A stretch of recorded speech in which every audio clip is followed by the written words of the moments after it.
السلام علیکم ورحمۃ اللہ وبرکاتہ۔ محترم دوستوں، آج کی مجلس میں انشاءاللہ آپ لوگوں کے بہت سارے سوالوں کے جوابات دیے جائیں گے۔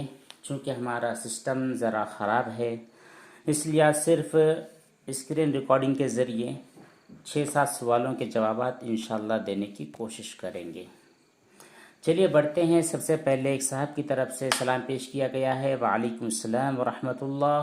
ان کا کہنا یہ ہے کہ میرا نام عارف ہے، میں راستے پر نکلتا ہوں تو ایمبولینس، ڈیڈ باڈی اور ہاسپٹل سے بہت نجاست لگتی ہے۔ جیسے کوئی ہاسپٹل سے میرے گھر یا پھر کام کی جگہ کوئی آ جائے تو سب ناپاک لگتا ہے۔ ڈاکٹر کے پاس جانے سے نجاست لگتا ہے، کیونکہ ڈاکٹرز زندہ اور مردہ سب کو ٹچ کرتے ہیں۔ کوئی ہاسپٹل سے یا کسی میت وغیرہ سے ان کے گھر والوں سے آ جاتا ہے تو نجاست لگتی ہے، تو مجھے میرا گھر ناپاک معلوم ہوتا ہے۔ میں بہت زیادہ پریشان ہوں، میری اصلاح فرمائیں۔ دیکھیے عارف بھائی،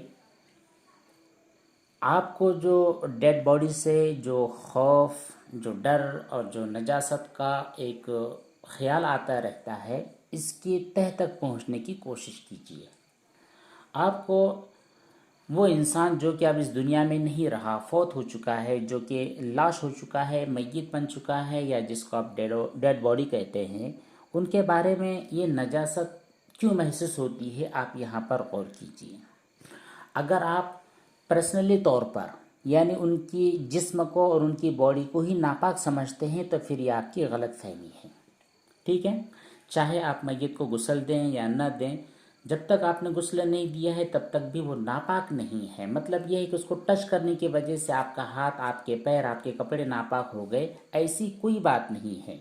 اسی لیے تو شاید آپ میت سے متعلق جتنے بھی لوگ ہوتے ہیں، چاہے ڈاکٹرز ہوں یا پھر اہل میت ہو، ان کے گھر والے ہوں، یا پھر اگر آپ میت کو بوسہ دیں، اس کے چہرے کو، اس کی پیشانی کو بوسہ دیں، ہر چیز کو جو آپ ناپاک سمجھ رہے ہیں، تو شاید آپ کے دماغ کے اندر کہیں یہ بات بیٹھ چکی ہے کہ میت ناپاک ہوتی ہے، اس لیے شاید آپ خوف زدہ ہیں۔ تو آپ کو بالکل پریشان ہونے کی اور خوف زدہ ہونے کی کوئی ضرورت نہیں ہے، کیونکہ میت ناپاک نہیں ہوتی۔ ہاں، اگر اس کی باڈی پر کوئی نجاست ہے، کوئی نجاست اگر ہے، تو اس نجاست والے حصے کو ہی آپ ناپاک سمجھ سکتے ہیں، پوری باڈی کو آپ ناپاک نہ سمجھے۔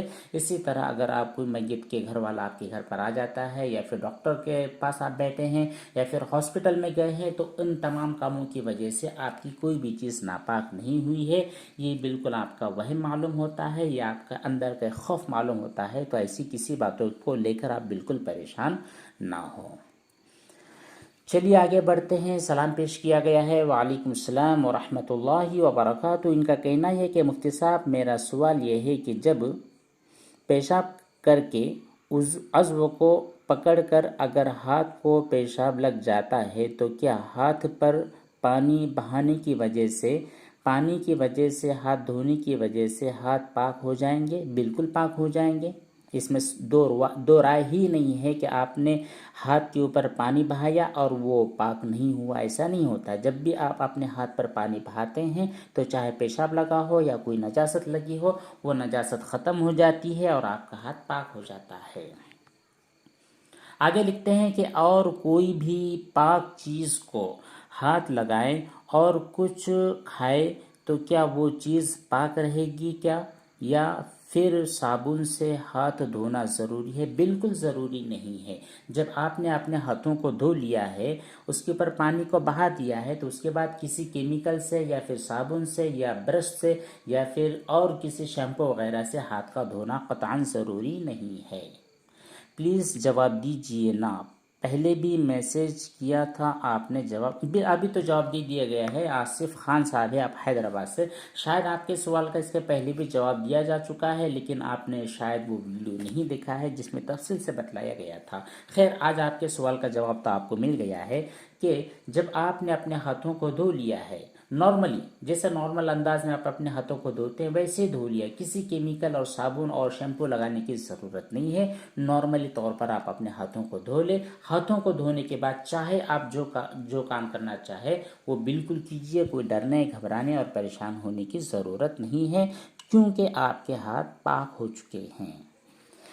اسرائیل بھائی نے سوال کیا ہے، کہتے ہیں کہ مفتی صاحب السلام علیکم۔ وعلیکم السلام مفتی صاحب، میں نے 3-4 سال پہلے چکن پیزا کھایا تھا۔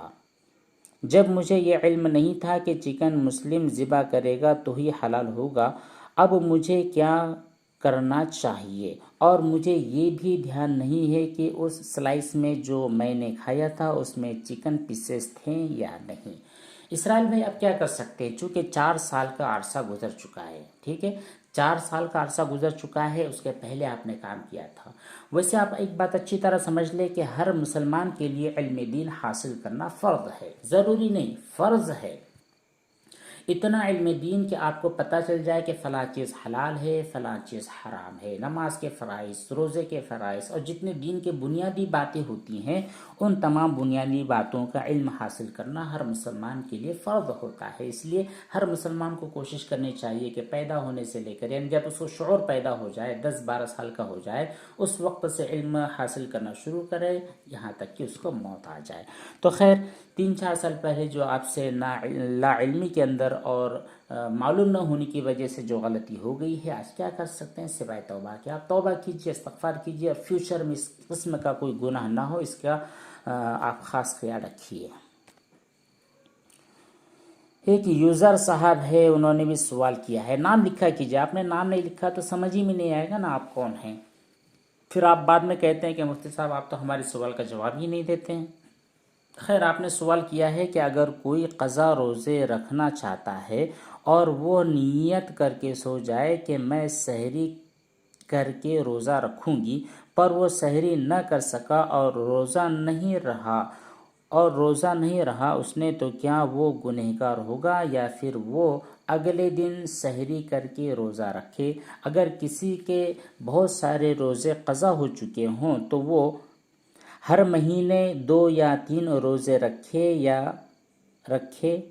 یہ چلے گا، یا لگاتار روزے رکھنے ضروری ہوں گے، یا کبھی کبھی کتنے ہی روزے رکھ لے بس روزے پورے؟ ہاں بالکل، روزے پورے ہو جانے چاہیے۔ جو آپ کے روزے چھوٹے گئے، مان لیجئے ابھی سن 2023 کے جو آپ کے پچھلے رمضان میں جو روزے چھوٹ چکے تھے، تو جیسے رمضان ختم ہو چکا ہے، مان لیجئے پچھلے سال کے کسی عذر کی وجہ سے، مجبوری، بیماری اور کسی وجہ سے آپ کے 10 روزے چھوٹ چکے ہیں، تو ان 10 روزوں کی قضا آپ کو جلد از جلد کرنی ہے۔ یعنی رمضان ختم ہو گیا ہے، جیسے شوال آتا ہے تو شوال میں ہی آپ روزے رکھنے کی کوشش کریں، لگاتار رکھیں یا اسٹیپ بائی اسٹیپ رکھیں، 1 دن چھوڑ کر رکھیں، 2 دن چھوڑ کر رکھیں، تب بھی چلے گا، یا پھر پورے سال بھر میں آپ جب کبھی رکھیں تب بھی صحیح ہے، ایسا کوئی مسئلہ نہیں ہے۔ بس آپ کے جتنے روزے چھوٹے ہوئے تھے اتنے پورے روزے ہو جانے چاہیے، اس بات کی آپ کو کوشش کرنی چاہیے۔ دوسری چیز، پہلا سوال جو آپ نے کیا تھا کہ آپ نے روزہ رکھنے کی نیت کی، مطلب رات میں سونے کے پہلے آپ نے ارادہ کیا کہ صبح مجھ کو روزہ رکھنا ہے، لیکن کسی وجہ سے آپ کی آنکھ نہیں کھل سکی، آپ نے سحری نہیں کی یا آپ نے روزہ ہی نہیں رکھا ہے، تو پھر آپ گنہگار نہیں ہیں، چونکہ صرف آپ کی یہ نارملی نیت تھی کہ جو آپ کا چھوٹا ہوا جو روزہ ہے وہ قضا کرنا ہے۔ آپ کسی وجہ سے نہیں رکھ سکے تو کوئی مسئلہ نہیں ہے، اگلے دن رکھ لے، تب بھی نہیں رکھ سکے اگلے دن رکھ لے۔ بہرحال آپ کے جو پچھلے سال کے روزے چھوٹے ہوئے ہیں یا پھر پچھلی زندگی کے جو آپ کے روزے چھوٹے ہوئے ہیں، وہ ایز سون ایز پاسبل، جتنا ہو سکے اتنا جلدی قضا کرنے کی کوشش کیجیے، کیونکہ انسان کو پتہ نہیں ہے اس کی زندگی کا آخری دن کب ہوگا، تو ہمارے روزے نہ چھوٹ جائیں، اس لیے جلد از جلد قضا روزے رکھنے کی کوشش کریں۔ اگلا سوال ہے، سلام پیش کیا گیا ہے۔ وعلیکم السلام۔ سوال کرنے والے ہیں ارسلان بھائی کراچی سے، کہتے یہ ہیں کہ آپ سے پوچھنا یہ ہے کہ میرے واش روم کی دیوار سردیوں میں گرم پانی کی وجہ سے، پف کی وجہ سے دیوار پر اتنی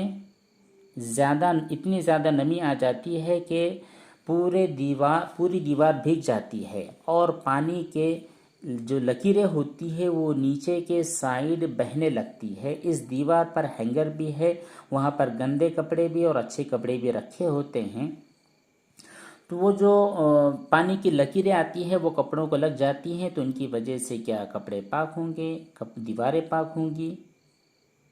دیکھیے ارسلان بھائی، پہلی چیز تو یہ ہے کہ آپ گرم پانی سے جب غسل کرتے ہیں تو آپ کا جو